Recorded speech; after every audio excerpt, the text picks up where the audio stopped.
Florange doit être adopté définitivement ce soir au Parlement. Ce texte oblige les entreprises de plus de 1000 salariés souhaitant fermer un établissement à rechercher un repreneur pendant 3 mois sous peine de pénalité. À l'Assemblée, la proposition de loi est soutenue par la grande majorité de la gauche, mais critiquée par le Front de gauche et par la droite.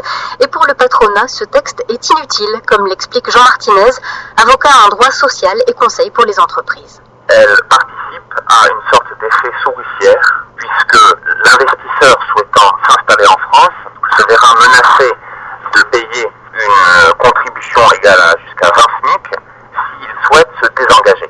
Donc je pense que ce n'est pas une loi utile. Si on veut éviter que l'industrie s'affaiblisse dans notre pays, il faudrait l'empêcher de partir comme si c'était une sorte de ressource qu'on pouvait contenir dans une bouteille. Il me semblerait plus sage de s'intéresser aux raisons pour lesquelles nos industries en France perdent de leur compétitivité, au lieu de mettre des barrages à la sortie sous la forme de recherche de repreneurs qui sont un petit peu utopiques. Pourquoi est-ce qu'elles sont utopiques? Parce qu'en réalité, il y a deux cas de figure.